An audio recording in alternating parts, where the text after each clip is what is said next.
Hello everyone, this is Solaris290 and I'm here today to give you my thoughts on chapter 562 of Kingdom, entitled Dread Commander. And so, although I waited so long in putting out my review of chapter 561, it all paid off in the end, because what do you know, next day and the new chapter's already out. So this chapter starts off right where it left off last week. We have Bunen of the Quanrong up against Heki and the Mera tribe, and the cover page of Bunen immediately makes it pretty clear what sort of commander he is, with a blood-stained face and the severed bloody masks of presumably the warriors he's killed in the past all hanging off his armour. Not a nice guy. And so from last chapter, Heki was feeling pretty confident about being able to attack Bunen head-on, since he'd made his way pretty easily through most of his earlier troops. But as we find out, that was all part of Bunen's strategy specifically in the first place. Heki has got close enough to see Bunen directly, and while he rallies his troops, given that they have the greater numbers, and they can actually see the commander, to force their way in, Bunen, of course, simply calls them idiots, and with that, these new troops suddenly begin to overwhelm Heki's beleaguered cavalry in an instant. And Heki has barely time to understand why this is or comprehend before he nearly gets taken out directly by one of these new troops. Their sword cracks his armour and makes him split up blood. Not enough to kill him, but nonetheless to certainly make it clear what kind of enemy he's dealing with right now. And the infantry who've made it through can see General Heki's cavalry ahead of them getting slaughtered, and they can see the Quanrong infantry now heading their way too. And as this massacre goes on, so thorough to the point that Heki's troops can't even utilise their usual 5-man gore squads in time, Heki finally comes to a conclusion that this is where Bunen had placed his elite troops after all. Now, Heki states that he's misread him. He didn't know that Bunen would be so cautious that he'd have his most powerful soldiers serve as his guards. And this seems a bit of a bizarre assumption to make, because any general would, in theory, or logically thinking, you'd have your most powerful soldiers as your HQ.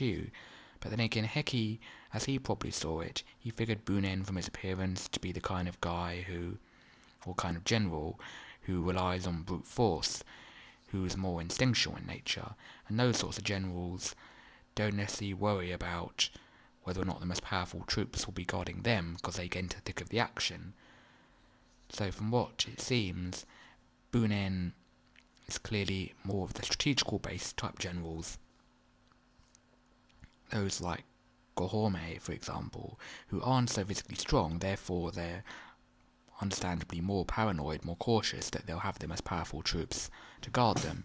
And Bunen mind, yes, he's cruel, but it doesn't mean he's not intelligent. I mean, look at Kunki on the Chin side.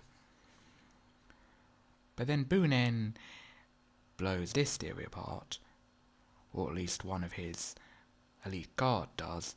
He states to Heki that it's rather hilarious that Heki's still getting the wrong idea here. His Geely corps aren't protectors as such. Indeed, to him, his troops are easily worth 10 of Heki's. Their role is in fact simply to wait for the foolish enemy troops, who have been taken off guard by how easy the earlier troops were. They breezed their way through them, they were lulled into a false sense of security. They were strong enough that they would weaken the enemy troops somewhat, but weak enough that the enemy troops would still have enough strength to spare and be lulled into this false sense of optimism and illusion of their own strength. But then, as they reach the HQ where the Commander Bunen is, these elite Geely troops will be the ones to cut them down easily. Indeed, he hints that Bunen has a rather sadistic side, enjoying the sight of his enemies giving in to despair as they only begin to realise as they die just how powerful these troops are.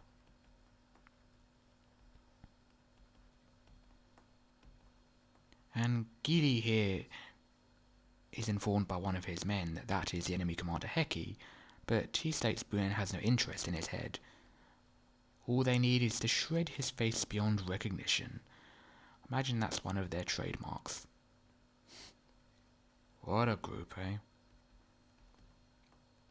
But at that moment, as all seems lost, the Quanrong troops are caught off guard by enemy cavalry, more specifically the Mera tribe. Yeah, this was something I think most of us would have predicted. I figured that Katari and Kitali would come in there to save Heki. I mean, this sort of situation is perfect for their role, really. Since the Mera tribe is stationed on the right flank, they've come to save us, or at least that's what Heki thinks. He's made another wrong assumption, at least according to Kitali. It's not to save them specifically. No, the reason is more so to just take out this elite guard, someone whom they can clash against with equal might. And the clash seems to show that both cavalry here are equally matched, but Heki is able to note that the troops that Katali and Kitali are commanding are actually carrying out their orders quite well, in fact.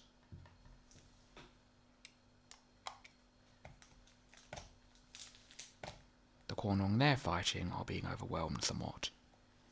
And Katali here is somewhat begrudgingly impressed that these troops are actually able to give them a decent amount of fight.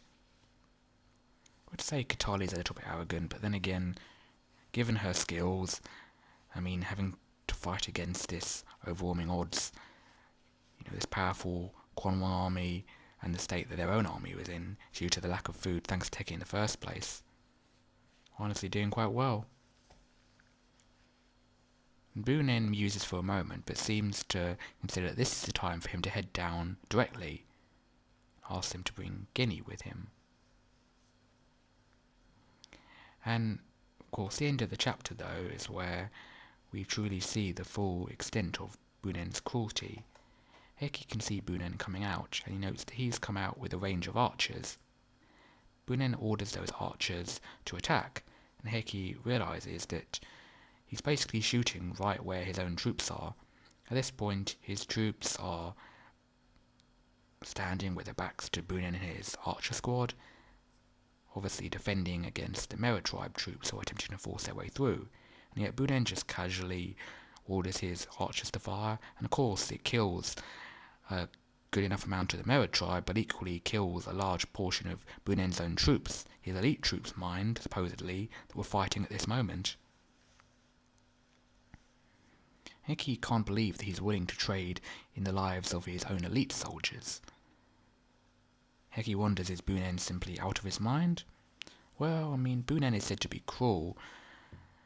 I mean, it's difficult to say, because I suppose if you want to compare Bunen to Kanki, I mean, Kanki's strategy is something that Shin can't understand, Shohei-kun can't understand.